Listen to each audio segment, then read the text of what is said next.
Class 8 का chapter 4 करते हैं, materials, metals and non metals.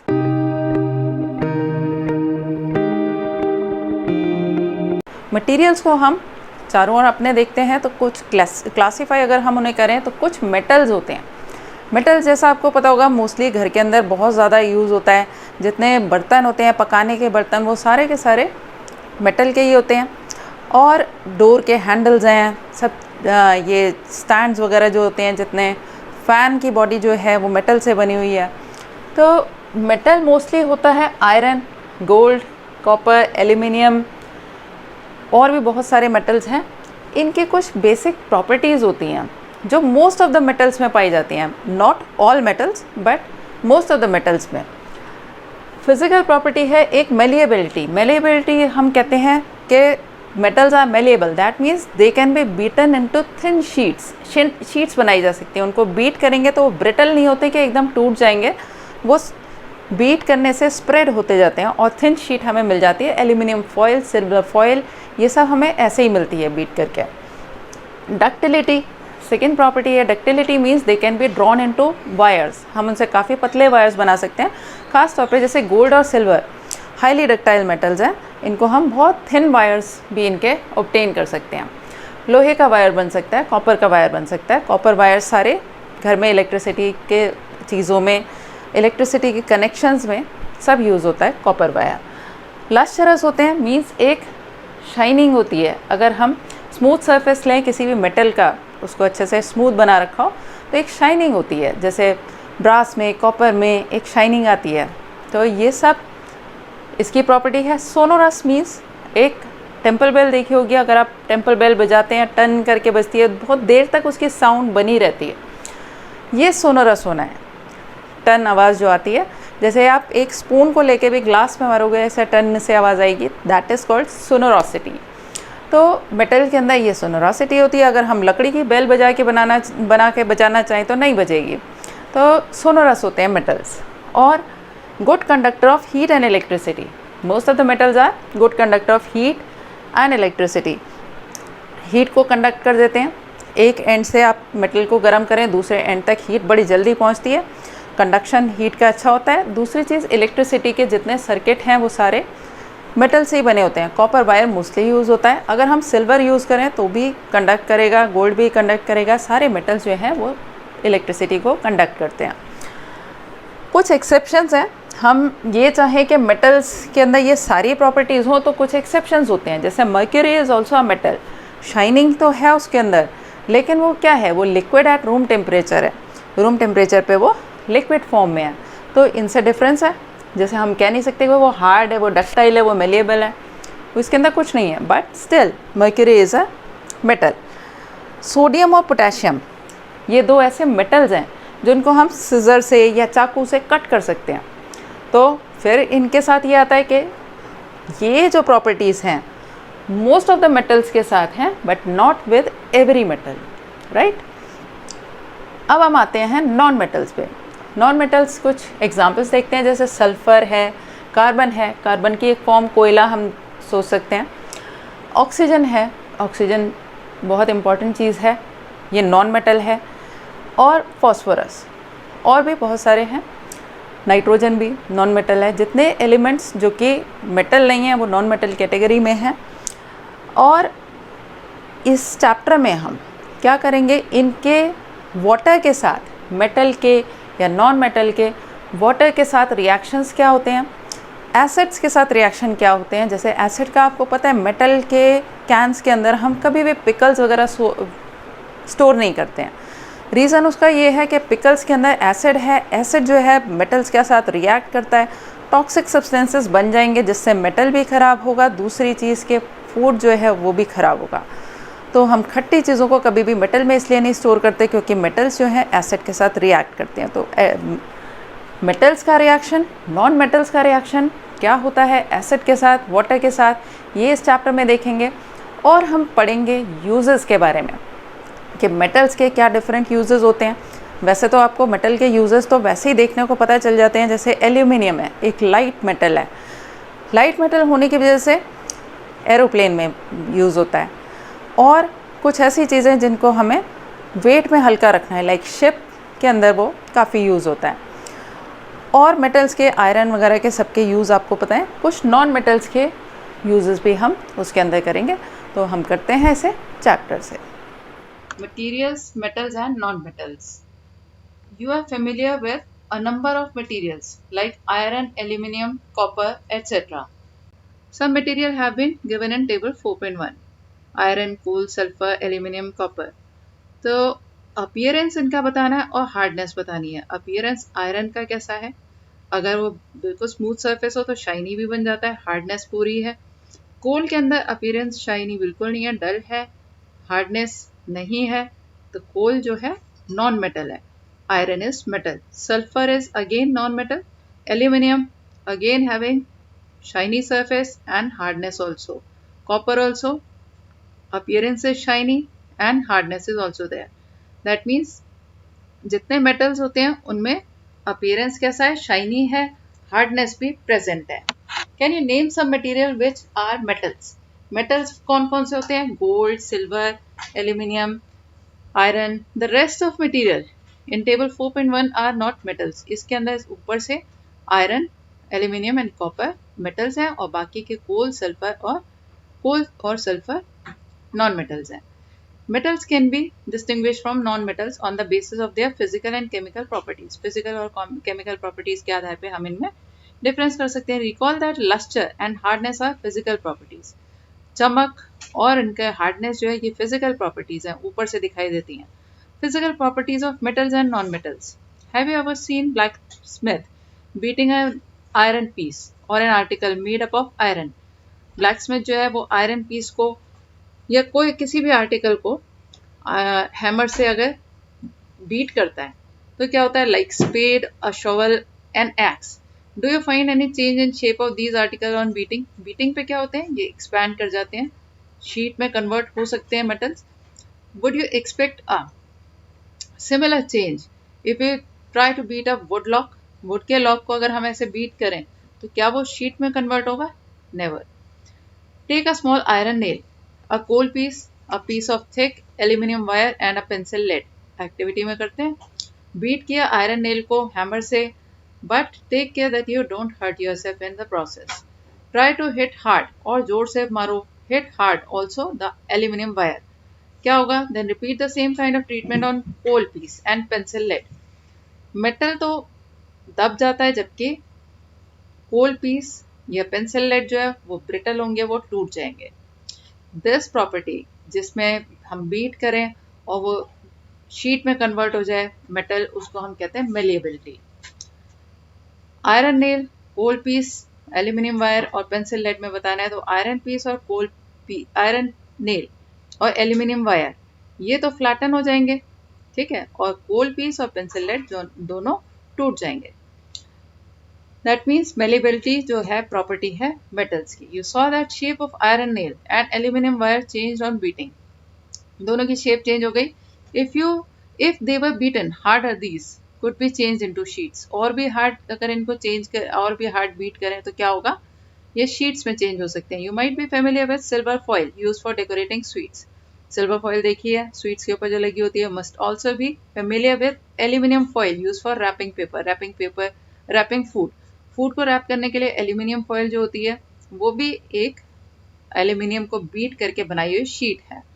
The property of metals by which they can be beaten into thin sheets is called malleability। ये property जिसमें metal को हम beat करके sheets में कन्वर्ट कर सकते हैं, that is called malleability। This is a characteristic property of metal।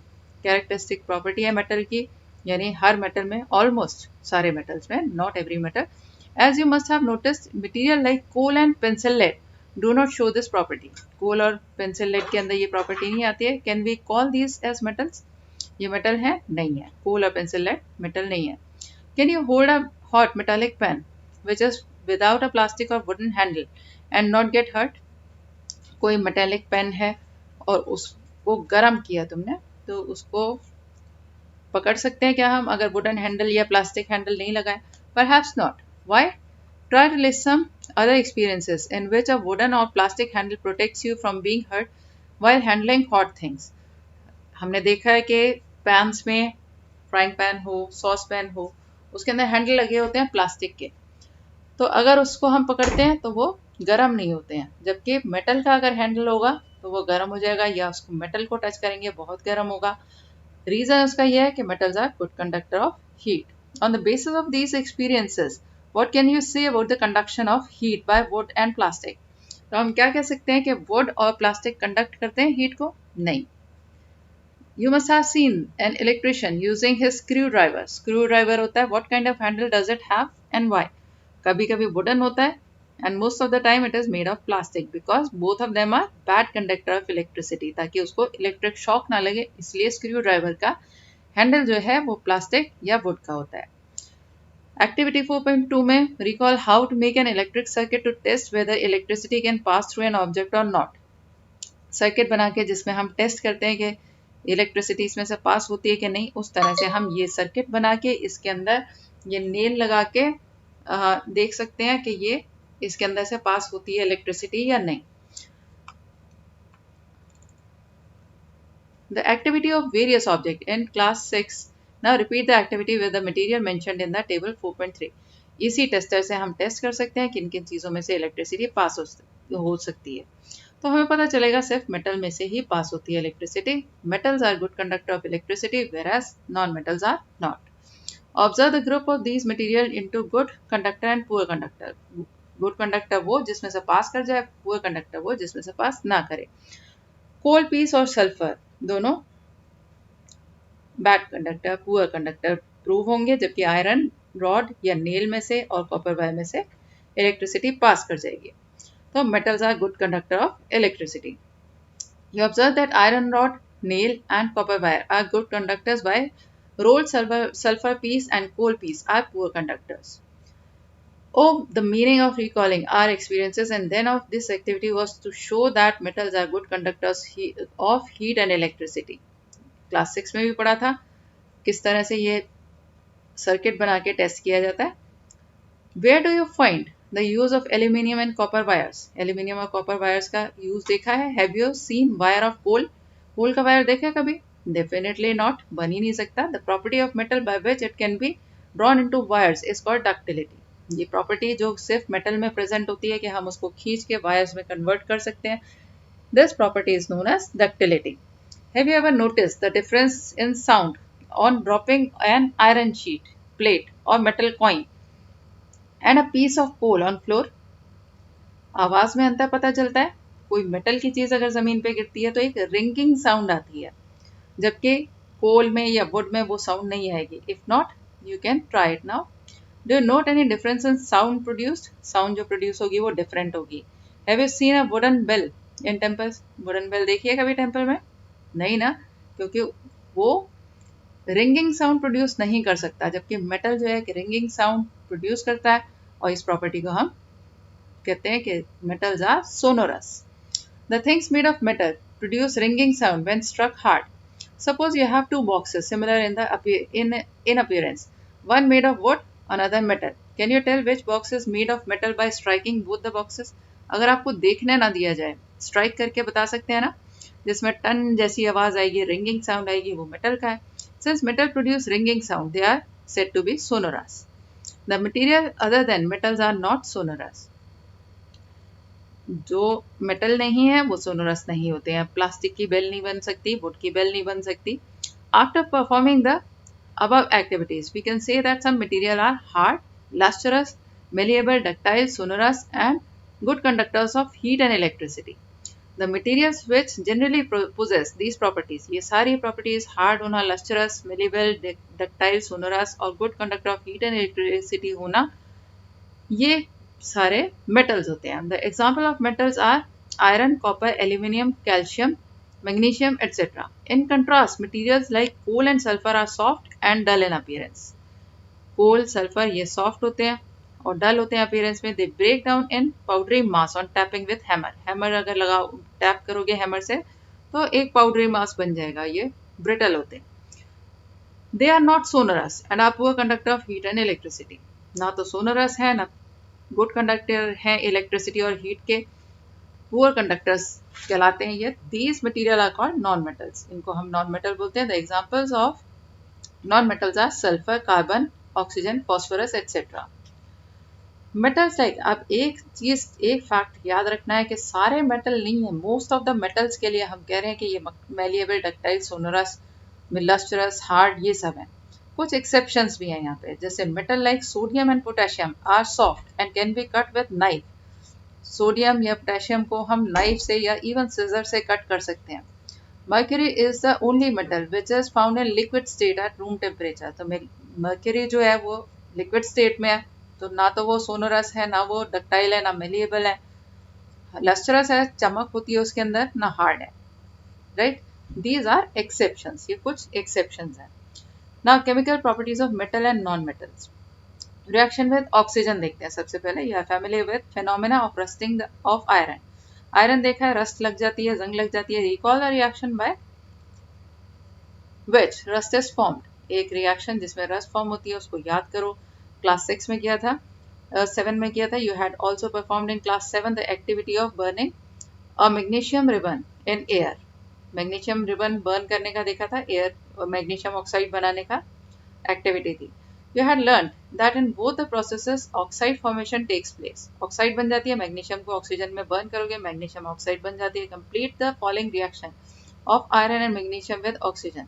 Iron और ऑक्सीजन को वाटर प्लस वाटर, इससे बनेगा क्या, जंग लगेगी। आयरन, ऑक्सीजन और वाटर से Fe2O3 उसका फॉर्मूला होता है। मैग्नीशियम एंड ऑक्सीजन मिलके क्या बनेगी, मैग्नीशियम ऑक्साइड। इसका मतलब ऑक्सीजन और वाटर के साथ मिलके रस्ट बनती है आयरन के साथ, और मैग्नीशियम ऑक्सीजन के साथ बर्न होता है तो मैग्नीशियम ऑक्साइड बनती है।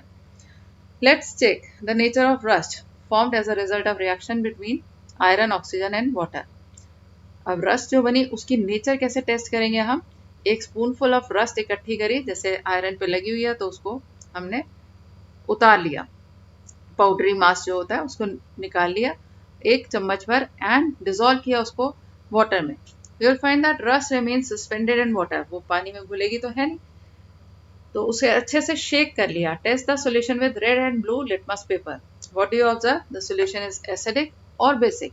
इसका आंसर हमें पता चलता है कि एसिडिक है या बेसिक है। The now recall the activity of burning magnesium ribbon. Magnesium ribbon जो हमने बर्न किया था, ऐश जो थी उसको हमने मैग्नीशियम रिबन से, जो ऐश जलने के बाद आई थी, उसको डिसॉल्व किया था वाटर में और उसको टेस्ट किया था कि एसिडिक है या बेसिक है। ठीक है, ये कैसे पता चलता है, याद है हमें, उससे पता चलता है रेड लिटमस अगर ब्लू हो जाए तो बेसिक इन नेचर है। तो oxide of magnesium is also basic in nature. इसी तरह से आयरन का जो जंग वाला पाउडर है उसको अगर आप टेस्ट करोगे तो वो भी रेड लिटमस को ब्लू में कन्वर्ट करेगा, दैट मीन्स वो भी बेसिक इन नेचर है। In general metallic oxides are basic in nature. Generally metal के साथ ऑक्सीजन अगर रिएक्ट करती है तो जो मेटेलिक ऑक्साइड बनती है उसको नेचर अगर हम टेस्ट करें तो वो बेसिक इन नेचर होती है। Let's now observe the reaction of non metal with oxygen. अब नॉन मेटल का देखते हैं, मेटल का तो हमने देख लिया। Take a small amount of powdered sulphur in a deflagrating spoon and heat it. Deflagrating spoon इस तरह से लेते हैं ताकि वो अलग से रहे, एक लंबी से हैंडल वाली स्पून। ठीक है, अगर नहीं है तो हम एक किसी लिड के अंदर वायर लगा के इस तरह बना सकते हैं। सर्फ वाली उसके अंदर। If deflagrating spoon is not available, you may take a metallic cap or any bottle and wrap the metallic wire around it and give it shape like in the figure. As soon as sulfur starts burning, introduce the spoon into glass jar. उसे जला के और glass jar के अंदर introduce कर दिया ताकि उसके अंदर से जो गैस रिलीज होगी वो ऑक्साइड बनाएगी ना सल्फर की, और वो उसके अंदर जार के अंदर इकट्ठी हो जाएगी। Cover the tumbler with a lid to ensure that gas produced does not escape. Gas कहीं चली ना जाए इसलिए उसको ढक्कन लगा दिया अच्छे से। Remove the spoon after some time and add a small quantity of water. उसके अंदर जो धुआं बना उसका वो वहीं रहने दिया और उसके अंदर पानी डाल दिया थोड़ा सा और उसको शेक कर लिया टम्बलर को। Check the solution with red and blue litmus paper. दोनों को चेक करेंगे, रेड लिटमस और ब्लू लिटमस से। The name of the product formed in the reaction of sulphur and oxygen is sulphur dioxide gas. जो sulphur और oxygen के साथ reaction होकर गैस बनी है वो सल्फर डाइऑक्साइड गैस है। जब सल्फर डाइऑक्साइड को हमने वाटर में ऐड किया, उसे डिसॉल्व किया शेक करके, तो sulphurous acid is form, sulphurous acid बन गया। Reaction can be given as follows: sulfur dioxide plus water gas sulfurous acid। sulfurous acid का फॉर्मूला याद कर लेना, H2SO3। sulfurous acid turns blue litmus paper red। blue litmus को इसने red कर दिया, that means it is acidic in nature। generally oxides of non metal are acidic in nature। यानी समझ आ गया, oxides of metal are basic in nature और oxides of non metals are acidic in nature। recall the name of some of the laboratory acids and bases you have read in class 7। Note down their names. In table 4.4, identify the metal or non-metal present in them which forms oxide of oxygen। यानी जो hydrochloric acid, H2SO4, sulphuric acid, ये सब हैं, तो इसके अंदर acid present है या बेस प्रेजेंट है, उसकी एक टेबल बना के हम देख सकते हैं। तो जितना बेस जो एसिड्स बनेंगे, मतलब एसिड के अंदर अगर मेटल प्रेजेंट है तो मेटल के कारण मेटल की ऑक्साइड जो होती है वो क्या बनती है, वो होती है basic in nature. Non metal की ऑक्साइड होती है acidic in nature. Reaction with water, let's see how metals and non metal react with water. Sodium एक ऐसा मेटल है जो बहुत रिएक्टिव है। It reacts vigorously with oxygen and water. Water और ऑक्सीजन के साथ विगरसली ये रिएक्ट करता है। A lot of heat is generated in the reaction. It is therefore stored in kerosene. और पानी के साथ ये ऐसा रिएक्ट करता है कि बहुत सारी हीट जनरेट हो जाती है एकदम, इसलिए इसको स्टोर किया जाता है केरोसिन में। जबकि केरोसिन तो इनफ्लेमेबल है, उसके अंदर उसे कुछ नहीं होगा, लेकिन पानी के अंदर वो एकदम से गर्म हो जाता है बहुत तेज। To be demonstrated by teacher, this is activity 4.5। during demonstration special care should be taken that the size of the sodium metal piece is roughly the size of wheat grain। it should be held with a pair of tongs। यानी बहुत छोटा सा piece लेके करना है sodium का। take 250 ml of beaker, water in beaker, fill half with water। now take carefully cut a small piece of sodium metal, dry it using filter paper and wrap it in a small piece of cotton। cotton के piece में उसे wrap कर लिया। Put the sodium piece wrapped in cotton into beaker। उसे beaker में introduce कर दिया। Observe carefully during observation, keep away from the beaker। उसको cotton में क्यों wrap किया, ताकि एकदम से react ना करे, थोड़ा सा टाइम मिल जाए इसलिए। When reaction stops, touch the beaker। beaker को touch करके देखो, what will you feel? गर्म होगा ये। Has the beaker become hot? Test the solution with red and blue litmus paper। Is the solution acidic or basic? सोच के बताओ acidic होगा या basic होगा। You observe that sodium reacts vigorously with water। Some other metals do not do so। For example, iron reacts with water slowly। क्योंकि sodium भी एक metal है, तो इसके भी जो वाटर के साथ बनेगा वो एसिडिक होगा या बेसिक होगा, बेसिक ही होगा। Generally, non-metals do not react with water, though they may be very reactive in air। Generally non metal जो है वो रिएक्ट नहीं करते वाटर के साथ, कई बार वो रिएक्टिव एयर में होते हैं। Such non metals are stored in water.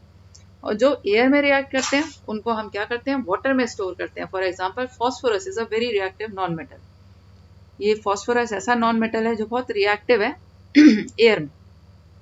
It catches fire if expose to air. Air में इसको छोड़ दिया जाए तो ये कैच कर लेता है fire. To prevent the contact of phosphorus with atmospheric oxygen, it is stored in water। ताकि ये एयर के कांटेक्ट में ना आए, इसलिए इसको वाटर में स्टोर किया जाता है। रिएक्शन विद एसिड्स, अब एसिड्स के साथ हम मेटल और नॉन मेटल्स का रिएक्शन देखेंगे। Let's see how metals and non metal behave with acids. Again there is a warning, keep the mouth of the test tube away from your face. Use test tube holder to hold the test tube. Take samples of metal and non metal rested in table 4.5 in separate test tubes and label them A, B, C, D, E, F. With the help of dropper, add 5 ml of dilute hydrochloric acid to each test tube one by one। Observe the reaction carefully। If no reaction occurs in a cold solution, अगर ठंडे पानी में कुछ नहीं होता तो इसको हम क्या करेंगे, थोड़ा सा टेस्ट ट्यूब को गर्म कर लेंगे। Bring the burning matchstick near the mouth of each test tube। Repeat the same activity using dilute sulfuric acid instead of dilute hydrochloric acid। Dilute means वो water में mixed है। Record your observation in table 4.5। Is there a difference in the way metal and non-metal react with acid? Acid के साथ कैसे react करते हैं? Difference होगा. What could the pop sound in some cases be due to when a burning matchstick is brought near the mouth of test tube. Test tube के पास अगर match stick लेके आए और पॉप साउंड आती है, तो this indicates that hydrogen gas is present in that. You must have found that non-metals generally do not react with acid. जितने नॉन मेटल नहीं होंगे वो एसिड के साथ रिएक्ट नहीं करेंगे, लेकिन मेटल जो है वो रिएक्ट करते हैं एसिड के साथ और प्रोड्यूस करते हैं hydrogen gas. This you have to remember कि एसिड के साथ मेटल रिएक्ट करते हैं और हाइड्रोजन गैस इवॉल्व होती है. That Burns with a pop sound, और ये पॉप साउंड ही इंडिकेट करती है कि वो हाइड्रोजन गैस है. You must have notice that copper does not react with dilute hydrochloric acid even on heating, but it reacts with sulfuric acid.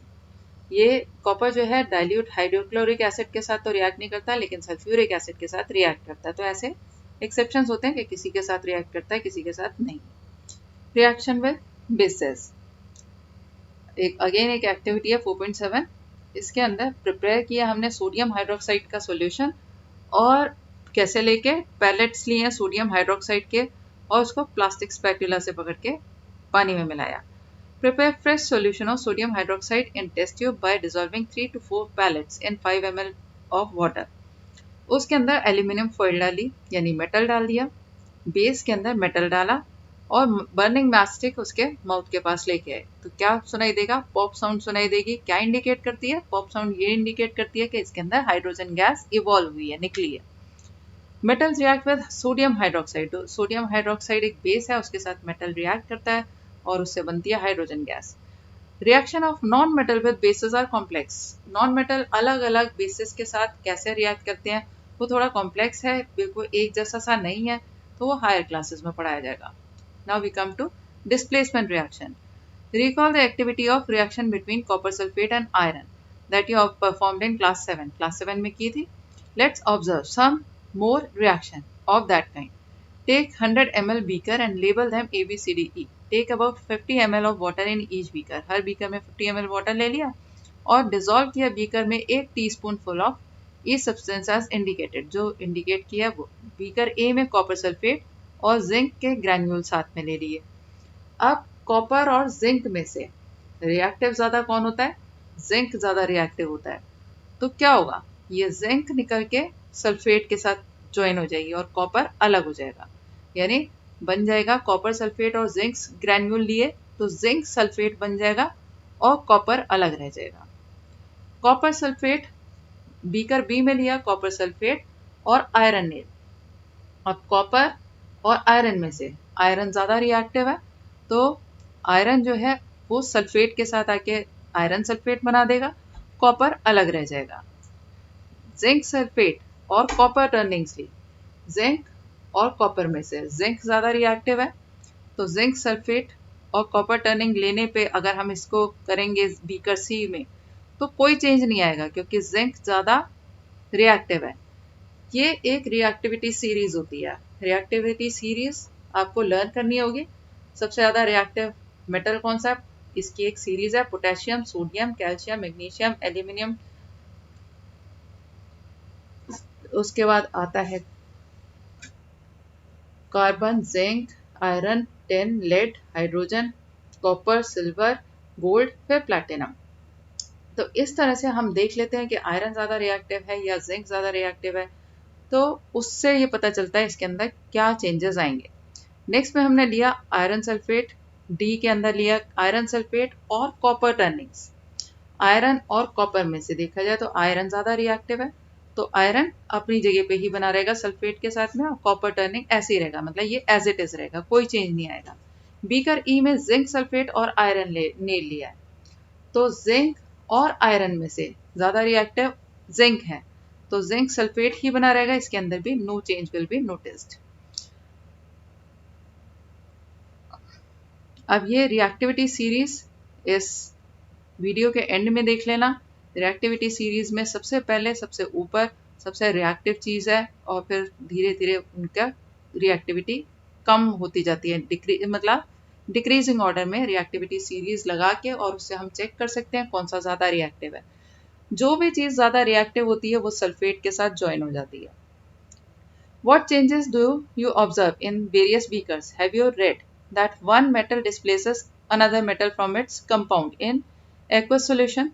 In beaker A, zinc replaces copper and copper sulfate from copper sulfate. That is why blue color of copper sulfate disappears and powdery red mass of copper is deposited at the bottom of the beaker. Copper अलग हो जाएगा तो वो deposit होके नीचे beaker में दिखाई देगा. The reaction can be represented as follow. जो सबसे पहला था कॉपर सल्फेट और जिंक मिलाया था तो क्या होगा, जिंक ज्यादा रिएक्टिव है तो जिंक सल्फेट बन जाएगी, कॉपर अलग रह जाएगा.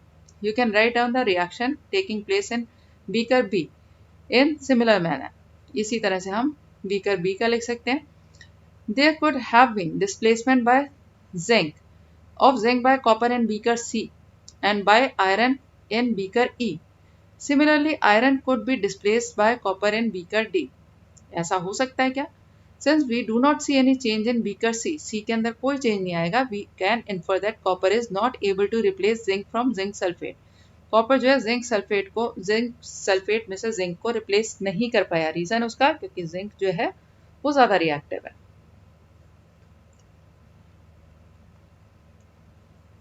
इसी तरह से बीकर ए में why cannot copper replace zinc in beaker C?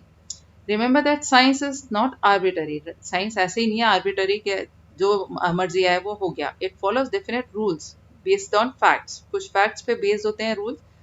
The rule is here that zinc is more reactive than copper and iron.